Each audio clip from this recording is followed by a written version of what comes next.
এজন্য আমি লজ্জা না করেই বলতেছি, প্রেসিডেন্ট পুতিন সরকারি ফরমান জারি করছে যেন রাশিয়াতে প্রতিটা মানুষ সেক্সুয়াল রিলেশন, স্ত্রীর সাথে সম্পর্কের অপেক্ষায় যেন রাত পর্যন্ত অপেক্ষা না করে। জনসংখ্যা এত কমতেছে, পুতিন বলে দিছে অফিসে, আদালতে, ফ্যাক্টরিতে যখন সুযোগ পাও স্ত্রীর কাছে যাবা, তাড়াতাড়ি সন্তান বাড়াও। আপনারা হাসবেন কেন? আমি কোনো কৌতুক করি নাই, এটা ইন্টারন্যাশনাল মিডিয়া খবর। জনসংখ্যা কমতেছে। আজকে বাংলাদেশে দেশ স্বাধীনের পর হিন্দু ছিল 12.5%, তারপর হলো 8.5%, এখন আছে 6.5%। কেন? আমরা কি হিন্দুদের মারি? কথা বলেন। বাংলাদেশের মুসলমান কখনো আইনকে হাতে তুলে নেয় না। যেভাবে হিন্দুস্তানে আমার মুসলিম ভাইদেরকে পাখির মতো গুলি করে হত্যা করা হয়, যদি বাংলাদেশের মুসলমান অস্ত্র হাতে তুলে নিত, বাংলাদেশের সমস্ত হিন্দুগুলো হরে রাম করতে করতে হিন্দুস্তানে পালায় যেত। কিন্তু মুসলমান বিশ্বাস করে কোন হিন্দুর অপরাধে অন্য নিরীহ হিন্দুকে শাস্তি দেওয়া যায় না। তবে আশকারা বেড়ে গেছে। এবার আমাদের মজবুত হতে হবে। আমরা জাস্টিস, ন্যায় বিচারের বাইরে যাব না। নিরীহ হিন্দুরা তাদের মতো আছে থাকুক, কিন্তু হিন্দুত্ববাদকে পুঁজি করে সন্ত্রাসী সংগঠন ইসকন বাংলাদেশে মুসলমানদের সাথে হিন্দুদের দাঙ্গা সৃষ্টি করবে, তা হতে দেওয়া হবে না। ভারতকে বলে দিচ্ছি, তোমাদের যত লক্ষ সৈন্য থাক, 14 কোটি মুসলমান যদি অস্ত্র হাতে তুলে নেয়, দিল্লির লাল কেল্লাতে ইসলামের ঝান্ডা উড়িয়ে দিবে ইনশাআল্লাহ।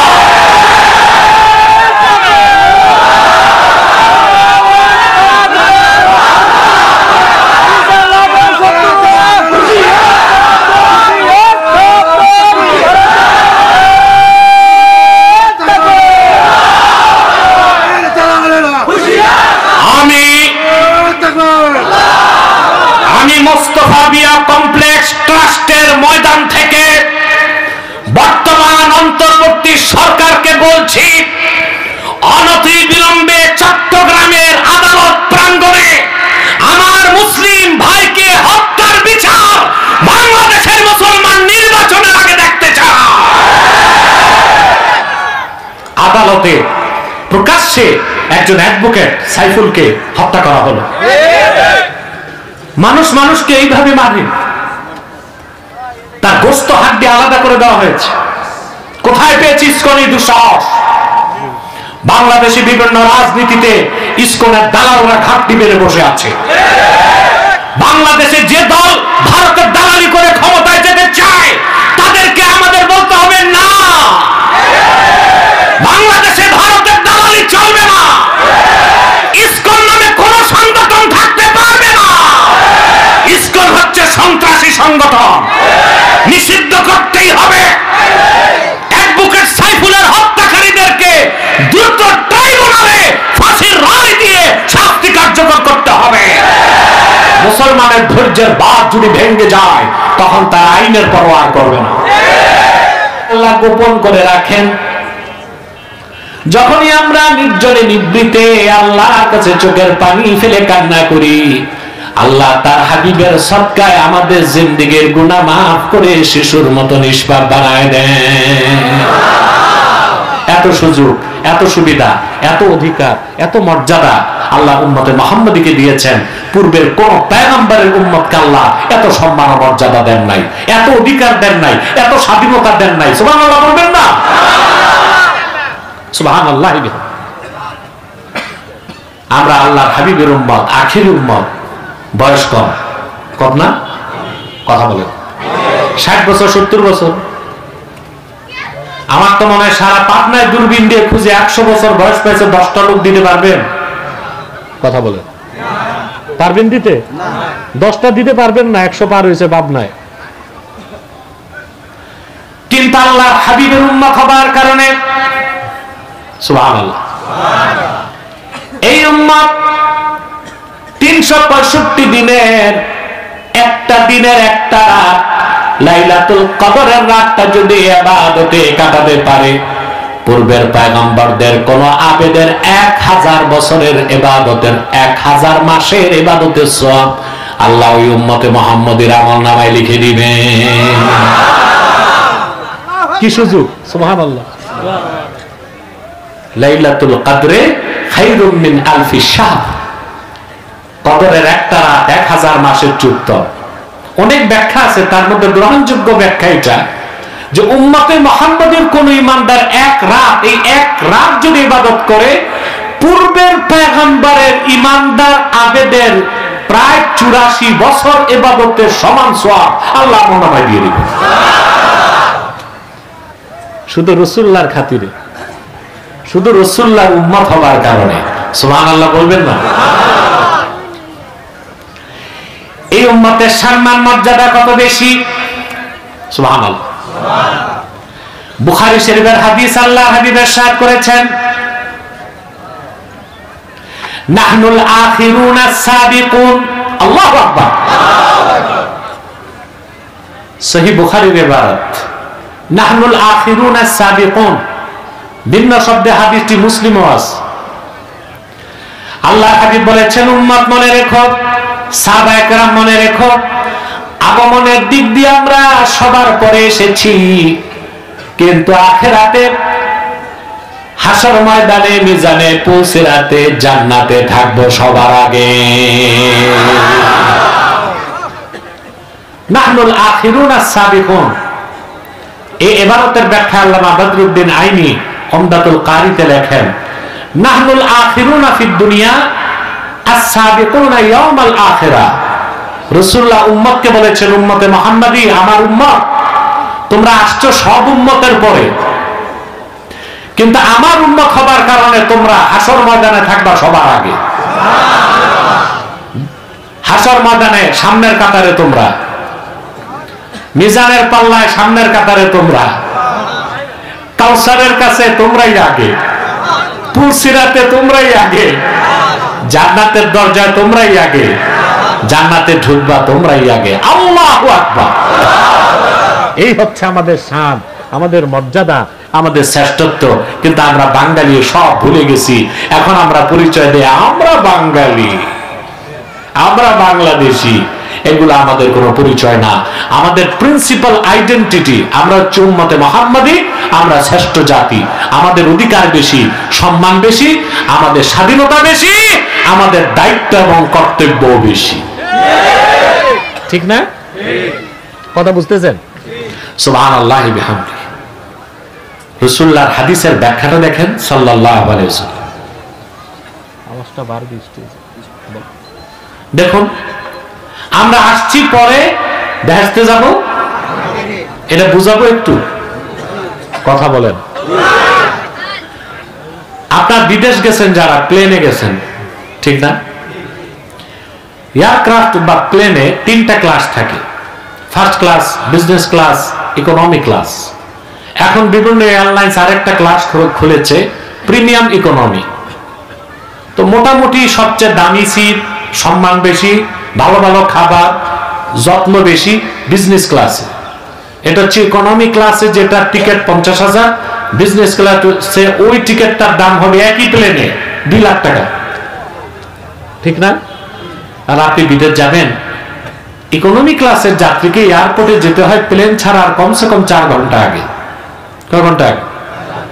আর বিজনেস ক্লাসের যাত্রী 2 ঘন্টা আগে গেল সমস্যা নাই। যখন প্লেনের দরজায় সিঁড়ি বা বোর্ডিং ব্রিজে প্লেন লাগায়, টিউবে মনে করেন, তোর উঠবে কারা আগে? ইকোনমি ক্লাসের যাত্রী না বিজনেস ক্লাস? কথা বলেন। ওরা তো এয়ারপোর্টে আসছে পরে, কিন্তু প্লেনে উঠবে আগে। আর ইকোনমি ক্লাস আসছে আগে, প্লেন উঠবে। 70টি উম্মতের পরে আমাদের মাধ্যমে আল্লাহ তাআলা সমস্ত জাতি গোষ্ঠীর সমাপ্তি টেনেছেন। সবার পরে আমরা এসেছি, কিন্তু মুহাম্মদ সাল্লাল্লাহু আলাইহি সাল্লামের উম্মত হবার কারণে সবার আগে জান্নাতে যাব। সম্মান কত বেশি আল্লাহ আমাদেরকে দিবেন। দুনিয়াতে আমাদের সম্মান সবচেয়ে বেশি, আখিরাতে আমাদের সম্মান সবচেয়ে বেশি।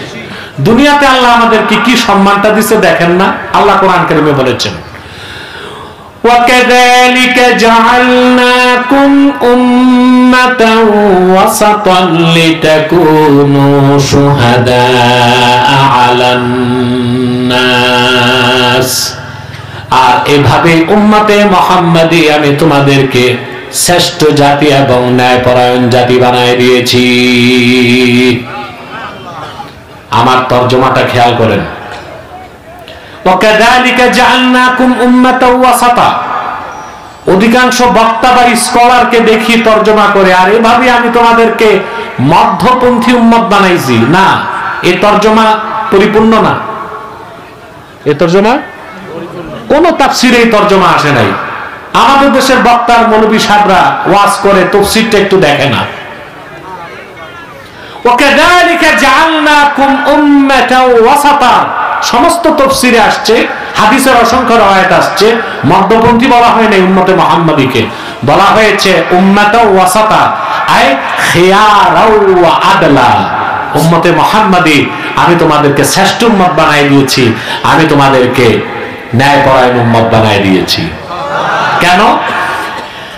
লিতাকুনু শুহাদা আলান নাস, যেন তোমরা আল্লাহর পক্ষে গোটা মানব জাতির জন্য সাক্ষ্যদাতা হতে পারো। বলেন সুবহানাল্লাহ। এই জমিনে আমরা আল্লাহর সাক্ষ্যদাতা। সহজ কথা, কার সাক্ষ্যদাতা? আমরা কার সাক্ষ্যদাতা? আল্লাহর সাক্ষ্যদাতা। আমরা যেটা সাক্ষ্য দিব আল্লাহ সেটাই বিচার হিসেবে সিদ্ধান্ত দিবেন। সুবহানাল্লাহ।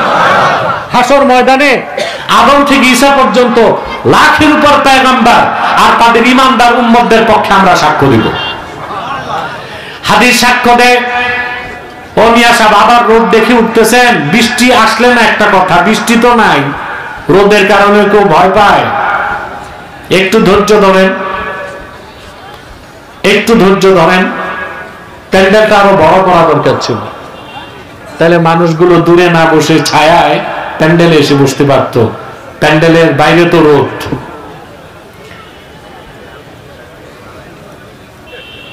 আর 15 মিনিট ধৈর্য থাকবে। এর মধ্যে আমি আমার বক্তব্য একটা মেসেজ আপনাদেরকে দিতে পারবো ইনশাআল্লাহ। ঠিক আছে? আমাদের মর্যাদাটা কত বেশি। হাসর ময়দানে আমরা হবো সাক্ষ্যদাতা। কার সাক্ষ্যদাতা? দুনিয়া তো আমরা কার সাক্ষ্যদাতা? এই যে মুসলমানের ইজমা, মুসলমানের ইজমাকে না মানলে ঈমান থাকবে? সুবহানাল্লাহ।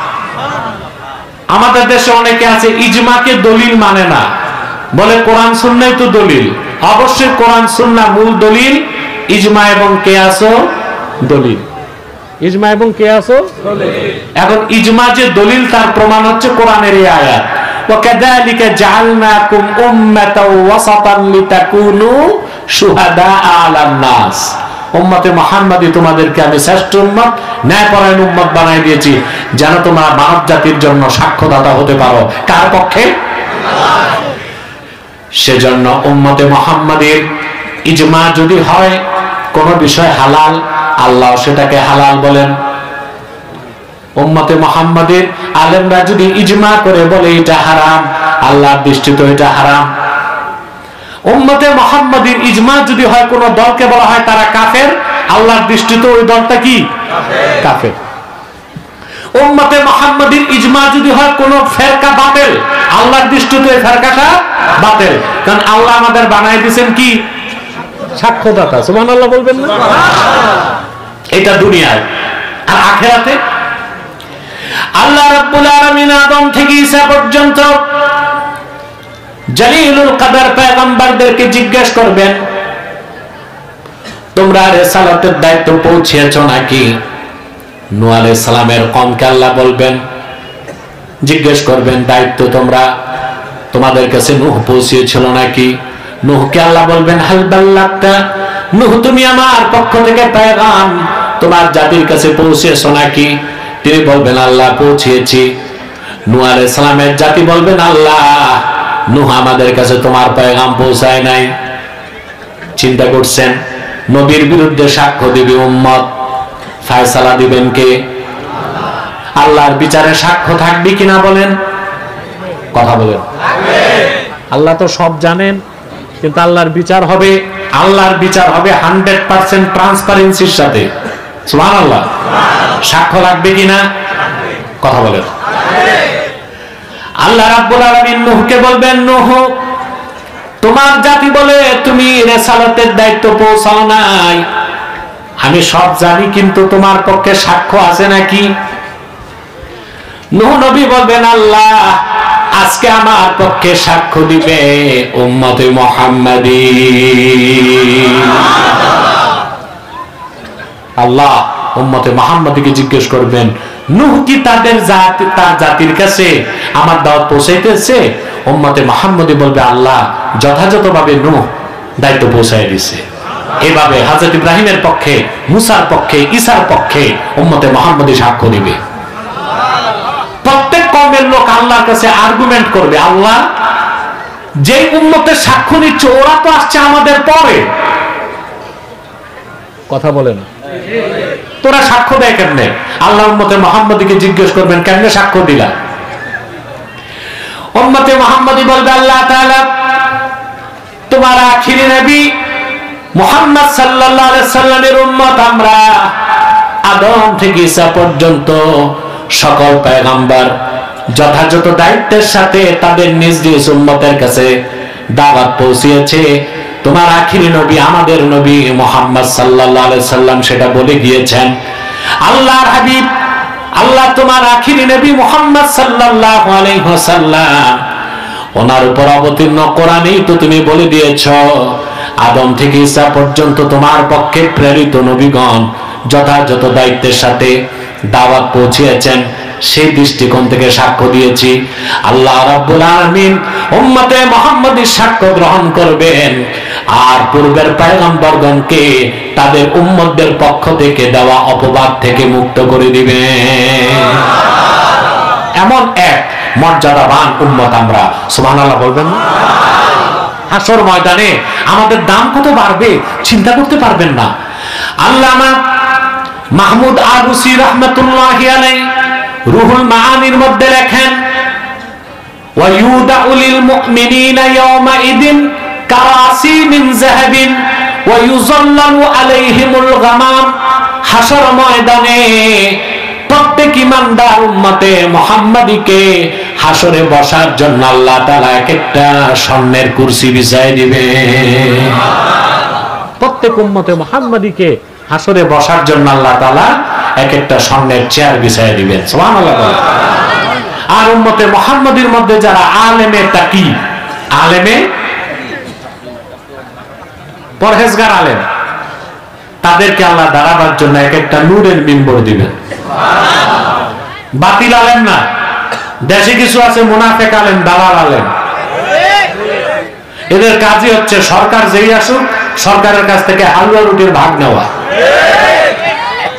বিগত কালে যে মৌলবীগুলো ফেসিবাদী সরকারের দালালি করেছে, সরকারও ভাগছে, পালাইছে না?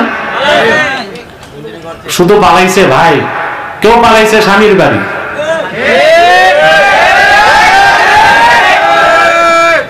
কেউ শ্বশুর বাড়ি, কেউ দাদার বাড়ি, কেউ পশ্চিমে বাবাদের কাছে। আর যে মৌলবীগুলো দালালি করছে, এই মৌলবীগুলো, এই বাতিল মৌলবীগুলোর তো জুতা পেটা করা দরকার। শিরক ও কুফরে বিশ্বাসী, হাজারো আলেমের রক্তে হাত রঞ্জিত খুনি এবং জালেমকে ওই ভণ্ড আলেমরা, এক ভণ্ড আলেম বেহেশতের সার্টিফিকেট দিয়েছিল। এই মৌলবীর আখিরাতও গেছে, দুনিয়াও গেছে, মসজিদে চাকরিটাও গেছে, শুধু পিঠাটা খায় নাই। চালাক তো, পিঠাটা আমি যখন তার ধরছিলাম, আমি তার নাম নেই নাই, এই মৌলবী গণার টাইম আছে আমার। আমি ওই সময়ের অবৈধ রাষ্ট্রনায়ককে নিয়ে কথা বলেছিলাম যে তার তো ইমানই নেই, বেহেশতে যাবে কেন? এত বড় খুনি আর জালেম কি ভেস্তে যায় নাকি তওবা যারা? ওই মৌলবী খুব খ্যাপছিল, আমারে অ্যারেস্ট করবে, জেলে দিবে, এই করবে সেই করবে। আমারে জেলে দেওয়ার আগে গোষ্ঠী সহ জাহান্নামে গেছে। তো ওই যে মৌলবী আমারে জেলে দিবে, একটা মৌলবী না, কত মৌলবী চেষ্টা করছে সরকার কিন্দন দিয়া জেলে ঢুকাবে আমাকে, কিন্তু কে জেলে যাবে আর কে যাবে না ফয়সালা কোথায় হয়? সুবহানাল্লাহ। আমাকে ওরা কোনোদিন ভাঙতে পারবে না, মনে করবেন মেরে ফেলতে পারবে, কিন্তু ভাঙ্গে দিতে ইনশাআল্লাহ আল্লাহর হাবিবের জুতা মোবারকের সদকায় কাফের মুশরিক বেঈমানরা বাতিলরা আমাদের কোনো ভেঙ্গে দিতে পারবে না, হত্যা করতে পারবে। কারণ এটাই তো আমি আল্লাহর কাছে কামনা করি। আমি কারাগারের অন্ধকার কুঠুরিতে রাত যাপন করতে পছন্দ করি না, বরং ময়দানে আল্লাহ দ্বীনের কথা বলে শাহাদাতকে পছন্দ করি। তা আল্লাহ তো আমার দোয়া কবুল করবেন। তো বলছিলাম এই দালাল মৌলবীগিরি করলে হালুয়া রুটির ভাগ পাওয়া যায়, আখেরাত পাওয়া যায় না। পাওয়া যায়? আল্লাহর হাবিবকে সাহাবায়ে কেরাম জিজ্ঞেস করেছেন আইয়ুন নাসে শাররুন, মানুষের মধ্যে সবচেয়ে খারাপ কে? আল্লাহর হাবিব বলেছেন আল আলিমু ইদা ফাসাদা, সেই আলেম যে আলেম বরবাদ হয়ে যায়, ধ্বংস হয়ে যায়, নষ্ট হয়ে যায়, ওই আলেম হচ্ছে সবচেয়ে খারাপ। বুঝলেন? ভাত যখন পচে যায় পান্তা ভাত হিসেবে খাওয়া যায়, আর বিরিয়ানি পচে গেলে, কথা বলেন, ভাত পচে গেলে আর বিরিয়ানি পচলে, তো মৌলবী যেটা দালাল হয়ে যায় ওটা পচে যায়, ওটা আর কোনো কাজে লাগে না দালালি করা ছাড়া। উম্মতে মুহাম্মাদীর প্রত্যেক মুমিনের জন্য এক একটা স্বর্ণের কুরসি থাকবে, সুবহানাল্লাহ বলবেন না? আর উম্মতে মুহাম্মাদীর প্রত্যেক নেককার আলেমের জন্য হাসরে এক একটা নূরের মিম্বর থাকবে, সুবহানাল্লাহ বলে। শুধু কি তাই আমার ভাইয়েরা, কুনতুম খায়রা উম্মাহ, আমাদের শ্রেষ্ঠত্ব দুনিয়ায়, সুবহানাল্লাহ কইবেন না? আমার কি সুবহানাল্লাহ বলা শিখাই দিতে হবে? রাসূলুল্লাহ উম্মতে মুহাম্মাদী হিসেবে আমাদের শ্রেষ্ঠত্ব দুনিয়ায়, আমাদের শ্রেষ্ঠত্ব আখিরাতে, আমাদের শ্রেষ্ঠত্ব জান্নাতে, হাসর ময়দানে আমাদের শ্রেষ্ঠত্ব কি হবে? হাদিস সাক্ষ্য দেয়, আল্লাহর হাবিব ইরশাদ করেছেন আহলুল জান্নাতি ইশরুনা ওয়া মিআতু সাফিন, হাসর ময়দানে জান্নাতীদের 120টা কাতার হবে। রাসূলুল্লাহ বলেছেন ওই 120 কাতারের মধ্যে আমার উম্মত হবে সামনের 80 কাতার।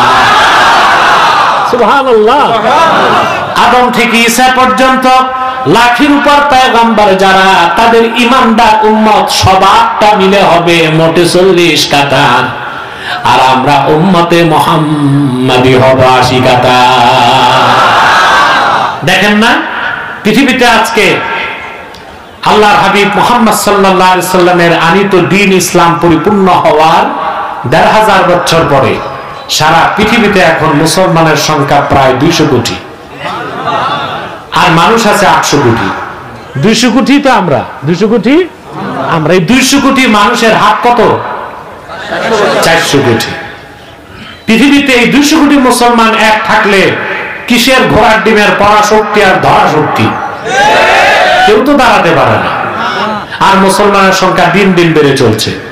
অপরদিকে আল্লাহু আকবার, আরে মুসলমান আল্লাহর কুদরত গুলো তাকায় তাকায় দেখবা,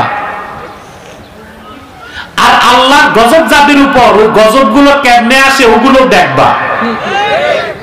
আজকে শুধু পৃথিবীতে মুসলমানদের সংখ্যা বাড়তেছে, আর ইসলাম মুসলমান ছাড়া প্রত্যেক অমুসলিম সম্প্রদায়ের জনসংখ্যা কমতেছে। যেমন গত বছর 3 মাস টানা ইতালিতে নতুন কোন শিশু জন্ম নেয় নাই। আমেরিকাতে, ইউরোপে জনসংখ্যার হার কমে যাচ্ছে। রাশিয়াতে এখন প্রায় 14 কোটি মানুষ। কত? বিশাল দেশ, 1 কোটি বর্গ কিলোমিটারের চেয়ে বেশি একটা দেশ রাশিয়া। ওখানে 14 কোটির মতো মানুষ মাত্র, কিন্তু জনসংখ্যা কমে যাচ্ছে। এজন্য আমি লজ্জা না করি বলতেছি, প্রেসিডেন্ট পুতিন সরকারি ফরমান জারি করছে যেন রাশিয়াতে প্রতিটা মানুষ সেক্সুয়াল রিলেশন, স্ত্রীর সাথে সম্পর্কের অপেক্ষায় যেন রাত পর্যন্ত অপেক্ষা না করে। জনসংখ্যা এত কমতেছে, পুতিন বলে দিছে অফিসে, আদালতে, ফ্যাক্টরিতে যখন সুযোগ পাও স্ত্রীর কাছে যাবা, তাড়াতাড়ি সন্তান বাড়াও। আপনারা হাসবেন কেন? আমি কোনো কৌতুক করি নাই, এটা ইন্টারন্যাশনাল মিডিয়ার খবর। জনসংখ্যা কমতেছে।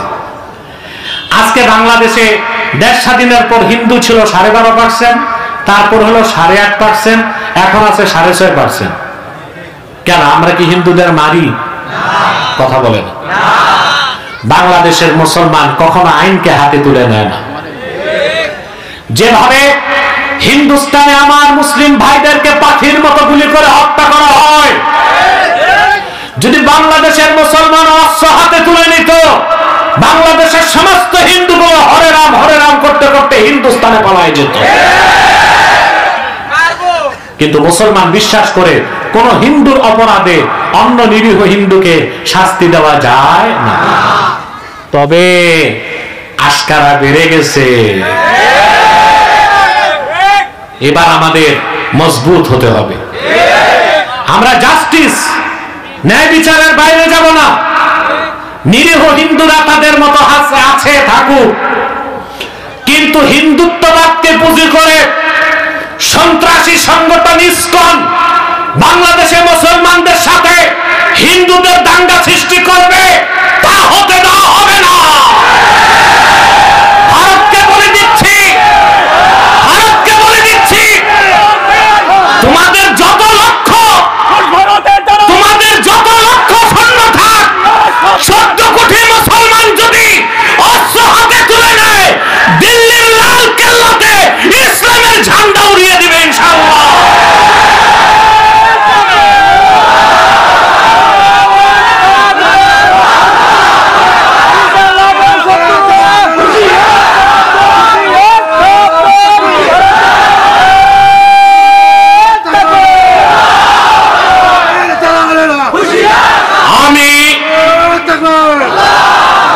আমি মোস্তফা বিয়া কমপ্লেক্স ট্রাস্টের ময়দান থেকে বর্তমান অন্তর্বর্তী সরকারকে বলছি, অনতিবিলম্বে চট্টগ্রামের আদালত প্রাঙ্গণে আমার মুসলিম ভাইকে হত্যার বিচার বাংলাদেশের মুসলমান নির্বাচনের আগে দেখতে চায়।